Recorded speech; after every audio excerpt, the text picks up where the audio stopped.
Day 2 of Minicamp is in the books. Let's talk about the biggest storylines just before the Bengals take their break for the offseason.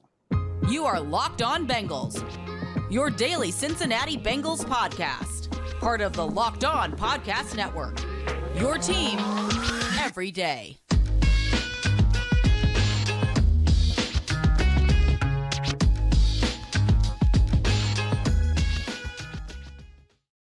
Bengals fans, and welcome to another episode of the Locked On Bengals podcast. I'm Jake Liscow, along with James Rapien, your hosts of the Locked On Bengals podcast on the Locked On Podcast Network. You can subscribe to this show on YouTube or anywhere you get your podcast. Become one of those valued first listeners. We appreciate all of you who make us your first listen every day, and all of you who make us an everyday listen. Today we're joined by Charlie Goldsmith at Charlie G __ on Twitter, sports reporter for the Cincinnati Enquirer, who has been down at Paycor Stadium for the last couple of days covering Bengals minicamp. And we haven't heard from Charlie for quite a while. I think we've had you on this program before. In fact, I'm certain that we have, but it's been a while. And well, we thought it would be a good time to bring in another perspective on some of the big storylines, what's going on around the Cincinnati Bengals these days. And Charlie, I know you've got a keen mind for describing these stories and putting them together and articulating them in a way that I think is unique to the kind of work that you do. So excited to get your perspective today. Let's start there. What to you are the big stories, the top couple of stories or so for you at this point in the Bengals offseason, just a day or two before you get to take a little break for the break between minicamp and training camp?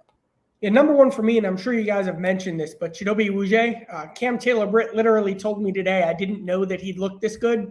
Awuzie talking about all of the football activity he plans to do between now and camp. Awuzie talking about replaying plays in his head from last season and determining from a film study perspective, from an anticipation perspective, from just the way he gets in and out of his breaks, stuff he's working on right now, putting himself in position to become more of a turnover creating player.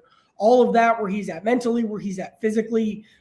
We talk about the Bengals secondary being what'll make or break how good the defense is, because it's the only thing that's changed on that unit. And Awuzie and how much he has gotten stronger and how much he has developed and how he really looks ahead of schedule. To me, I think that's the most important thing we've seen during this offseason program.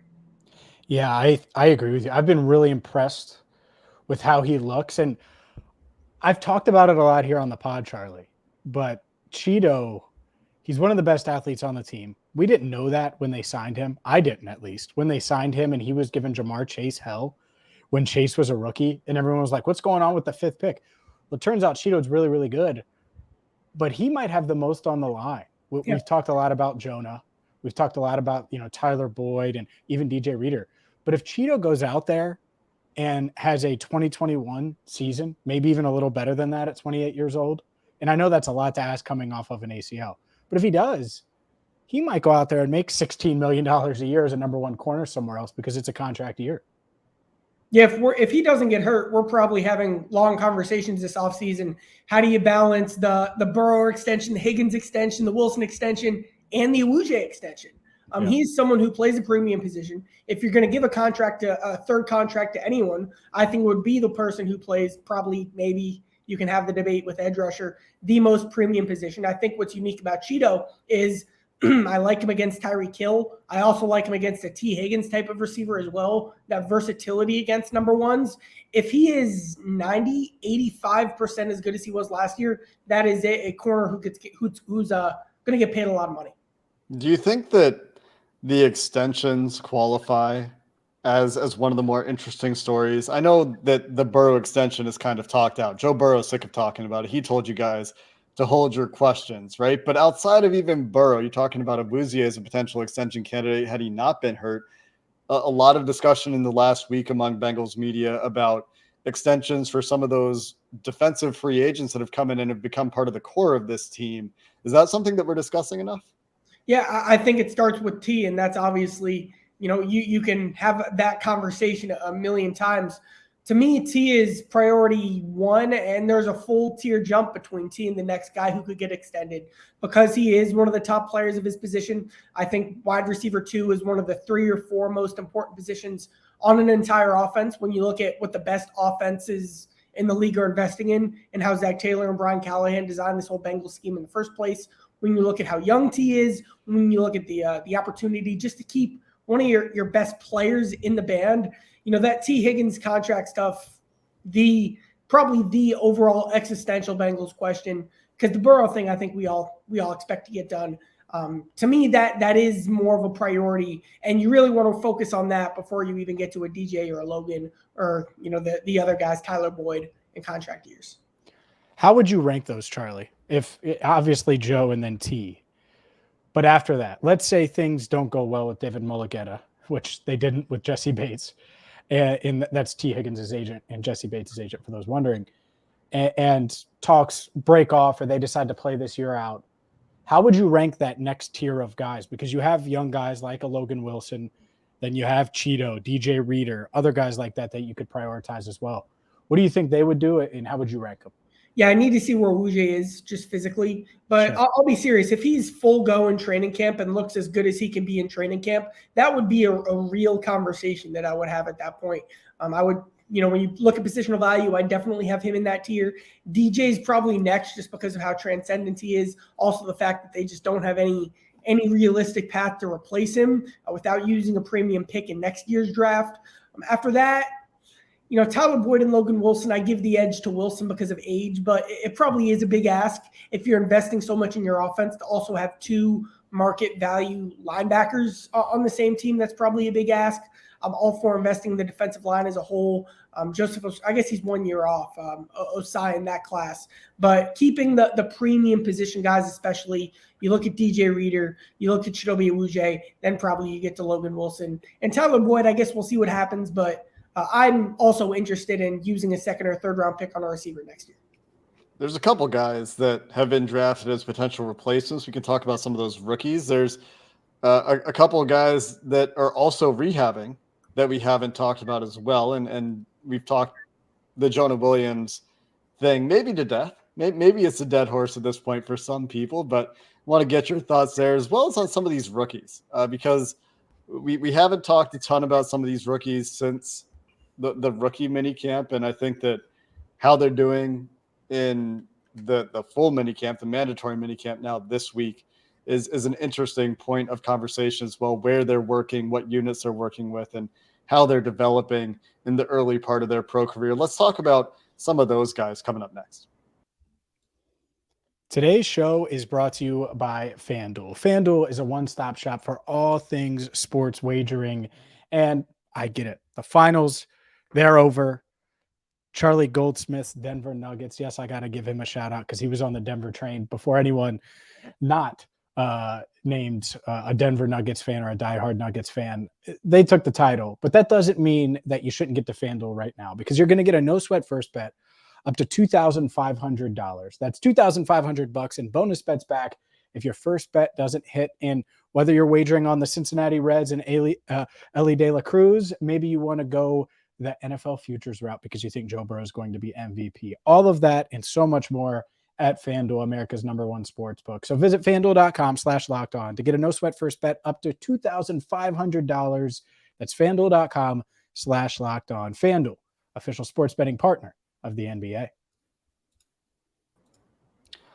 Let's chat about some of these rookies. Some of these, they're not necessarily expected to contribute a ton for many of them. None of them are expected to start right away. But Charlie, as you're watching minicamp, as you're in the locker room talking to some of these guys that are new to the team, what are the standouts for you so far among this Bengals rookie class? My biggest takeaway, I'll start with a guy we'll probably be talking a lot about this year. Charlie Jones is a slot receiver. I talked to him about this. He says that's how they're planning to use me. That's how I'm spending most of my time and energy.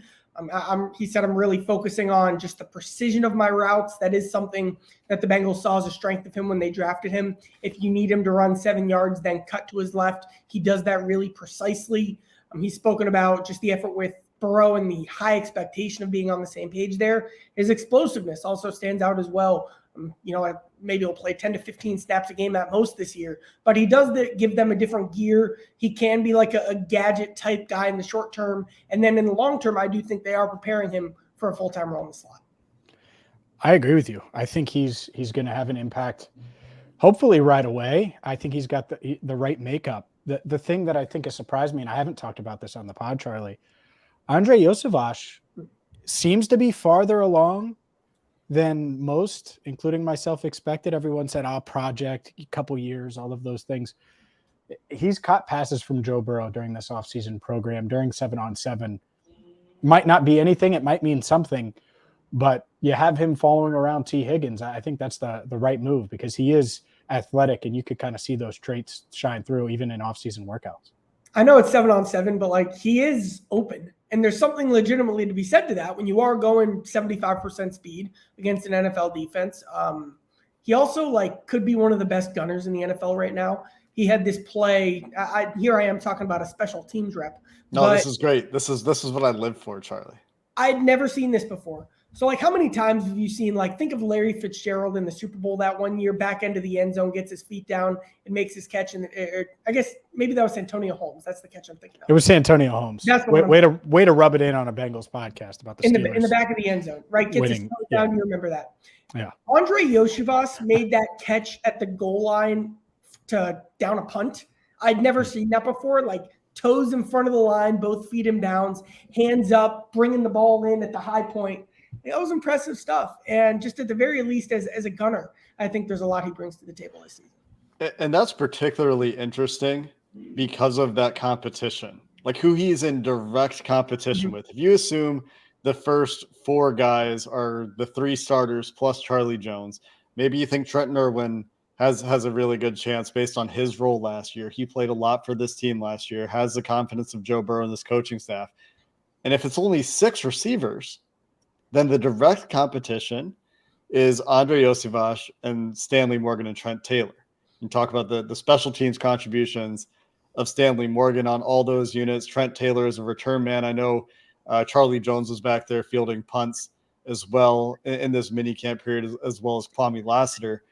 That's a lot of wide receivers vying for potentially one spot, maybe 2 spots on this roster. And if Iosivas is going to be able to be a good gunner, a good special teams player on multiple units early in his career as well, that's got to be a huge boost for his chances to make this team right away. And now we're really getting into the weeds. Like, he is a big, strong guy. Obviously, his athleticism and his frame is part of what made him such an incredible athlete. Like, I'm being dead serious here. If he can run block, he'll play this year. That's Stanley Morgan's role when Jamar T and Tyler come out, or one of them come off the field. Often that's not, when they're looking to make the most dynamic play. I think Iosivas has the size to be a capable, maybe not all the way of a Stanley Morgan ceiling, but a capable, useful guy in those situations. And that's probably what it's going to come down to: gunning, run blocking, and then maybe you find, a Trent Taylor route or two that fits Iosivas' skill set that he can contribute to in the short term. I mean, you could argue he's the best athlete on the team. He's certainly up there. And in athlete on the football field is much different, but he is intriguing. And I do think work ethic wise, swag wise, everything, like confidence wise, he gets it. And so he's fitting on in. What about some other rookies real quick? Specifically, go ahead. You want Chase Brown or DJ Turner? Let's start with Turner. Let's start with Juan Drago. Best name. I was watching him play. I'm like, all right, he looks stronger. I talked to him. He said he hasn't put on any weight, which I found was very interesting. They seem to be going with the frame that he had success with in college. They're also really challenging him by having him play outside and inside right away, which is something they didn't do. With a bunch of the rookies they've had, I can't think of who the last cornerback was who they've had play multiple roles, right away in minicamp. So they see him as someone who can make an impact with the speed over the middle of the field. I've talked to a couple guys, like, what's the biggest difference of the defense this year? They say more speed overall, and Turner's name is a guy that comes up there. He's not getting reps, first team reps. Alan George and Sidney Jones have been rotating in there. He's not quite in that mix yet, but, I think he has the athleticism, the experience, the winning pedigree to kind of challenge for midseason snaps if an injury came up, and kind of be this year's Cam Taylor-Britt if someone else came down. Yeah, and on the topic of speed, obviously the safeties, you're gaining some speed there if it is Nick Scott. But it's been interesting, and maybe they're still being a little bit cautious with Nick Scott, who talked about a shoulder injury. It still looks like, in at least some of what I've seen posted, which isn't a ton, you're seeing way more than I am since you're there in person. But Jordan Battle continues to get some free safety snaps with the first team. There was one clip in particular. I think it was the Sidney Jones interception on the deflected pass off T's shoulder, where Jordan Battle was a post safety and Dax was up, pressed up in the bunch. They had Irv Smith in a bunch, and there was just Dax Hill playing man coverage on the tight end. And it wasn't Nick Scott deep. It was Jordan Battle deep. I don't think that Lou Anarumo gets to be the mad scientist if he has only one safety who can be a free deep safety down the field. Right. It's funny, like Mike Hilton even said today that the Bengals plan to be more versatile on defense this year. And I literally said, Mike, how can you get more versatile? The Bengals trust Jordan Battle's athleticism. It's not his strength. That's part of where his instincts and his IQ and his ability to read the field and make adjustments will probably have to make up for that. But like, for example, they've very light walkthrough stuff. When they've done 3 safety looks, it's been Battle in the game, or like a Tyson Anderson. And like, here's my guess, like which one of them guards tight ends will depend on the strengths of the tight end they're guarding. And so that way, even a guy like Jordan Battle does have to be ready to do all 3 of those things. I could totally see that. I agree. I think the ultimate versatility in that back end. And a lot of people are like, oh man, the safety room, and they're really worried. I think they're going to be fine. It might not be a super strength like it was in years past. And there's going to be somewhat of a drop off, but I don't think it's going to be at that level. Let's dive into, you mentioned Chase Brown.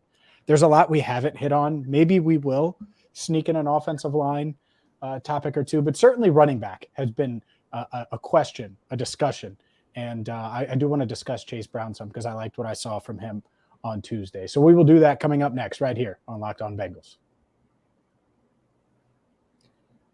Chase Brown, you mentioned him specifically, Charlie. I also wanted to get to Myles Murphy, the Bengals first-round pick, just because it's minicamp. And there's not a whole lot going on in the trenches, so there's not a whole lot to talk about. But we can still talk a little bit about what we've seen from Myles Murphy, probably talk a little bit about Joe Burrow and that offensive line topic as well, James. Well, let's talk Chase Brown. What are your big takeaways with the Bengals rookie running back, Charlie?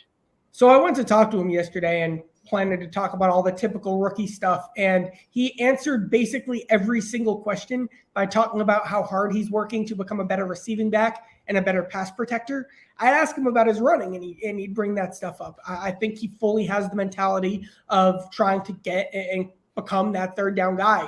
He talked about being a patient runner. He talked about that patience behind the line of scrimmage and turning that into explosion. To be honest, he didn't say this, but that's not Joe Mixon's strength. He said that probably is the different running style he brings to the offense compared to Mixon, who's a better cutter, who's better at getting 10 yards compared to, the upside for the home run. But Chase Brown, again, his mentality, his focus working with the coaching staff has been trying to become a third down guy. He has the frame to do it. He has the athleticism to do it. He just hasn't done it, and they're trying to accelerate that process. Yeah, I think, man, he does give them that. In the dynamic in that running back room, there's obviously still some uncertainty, at least off the field with Joe Mixon. On the field, it looks good to me. Obviously, obviously they lose Samaje Perine, but you add Chase Brown, Travion Williams, they re-signed. How would you predict, and we're way out, but how would you predict like a snap count percentage, assuming the backfield is what it is currently this season? The biggest question is, and I've said this before, I don't see Joe Mixon becoming a third down back. The Bengals made that bet in 2021, and it didn't work, and Samaje Perine as a pass protector saved them. I think with that role, like, they're going to have to get more creative. Like, can an Irv Smith or a Drew Sample do some of those Samaje Perine things? Like, I'm serious. Like, against the Ravens, their best game plan were tight ends in the backfield. Against the Cowboys, since they knew they couldn't block Micah Parsons, they started that game with Drew Sample as basically a halfback in the backfield to pick up Parsons. When he got hurt, Samaje Perine took that role, and the rest was history for his season. I think they're going to have to be more creative with their tight ends. So that makes me think about Mixon, clearly the best receiver of the bunch. I think of that dig he ran against the Steelers, a play that Joe Burrow said, hey, what if we have Mixon cut over to the middle of the field and I hit him at the second level? Burrow trusts him as a pass catcher. He'll have to be more, make more guys miss. He'll have to be, increase those yards after catch and all that stuff. But I do think they have to get creative, and then they'll mix in strength as a receiver can help him, maybe play some more third downs, but I guess we'll see. The running back development and how many running backs they keep, I think both of those will be very interesting topics as we get deep into training camp. Only one cut down this year, though, which is a little bit interesting. I mean, the vast departure from the 3 significant cut downs of like 5 years ago, wasn't even that long ago. But let's talk about the Bengals' first round rookie, because you would think he'd be the star of the show as far as rookies go. And we haven't talked a lot about him, and there are reasons for that. But what are your big takeaways from Myles Murphy so far, Charlie? 2 things. First, and we don't talk about this enough, Sam Hubbard, 3rd round pick, Trey Hendrickson, 3rd round pick, DJ Reader, late round pick, BJ Hill, late round pick, Osai, 3rd round pick. Mm-hmm. The Bengals don't have a guy with the athleticism and pedigree of Myles Murphy. He literally brings a new dimension, and there is something at edge rusher that when you are a first round pick, there are categories or there are traits that you have that don't fall in the draft. And Myles Murphy looks like the most intimidating, threatening, athletic pass rusher they have. I don't expect him to put up Trey Hendrickson's production this year, but that's a different card the Bengals can play. And I was talking to Sam Hubbard about this too. He said for the first time, guys aren't going to have to play more snaps than they should. That's all the defensive linemen can talk about, the excitement of everybody taking a step up this year, because they're going to be playing more defined, not overextending themselves in, BJ Hill playing 7 roles. Now he's only going to have to play 5 roles. And that's been such a key point with some of the depth. Yeah. And when Trey Hendrickson gets hurt, it's not, can Cam Sample find that juice off the edge? No, he's more of an early down guy, and they're going to use him that way because now they have Murphy and Osai to platoon in that role. Now guys can really do what they're really good at instead of having to kind of overextend themselves and throwing in Jay Tufele, who I like, but throwing him into the mix in the middle of the season. Assuming that DJ Reader can get Sam Hubbard and Trey Hendrickson off the field. He said that last year he would have to literally yank them off the field because they would just be out there the whole time. And you're right, they do have the depth. That's the fun part about this team. I think you look at it, and yeah, we talk about right tackle a little bit, but there's some depth there. We talk about multiple names. It's not like, will this rookie emerge? Or no, you're talking about established guys. Cornerback. Yeah, if Cheetos playing corner, they're deep there. I mean they're deep in a lot of areas. This is, to me, and let me just ask you, is this team better than it was in January when they lost the AFC Championship game? Even if they were healthy on the offensive line, do you think that they're better? I think a more interesting question is if the defense has the potential to be better this year than it was last year. You think the offense and the team is better. Okay, so is the defense better? I think it's close. I think it's going to come down to how many turnovers Dax Hill creates this year. I do think he has more high upside turnover potential than Jesse Bates or Von Bell had. There will be those moments.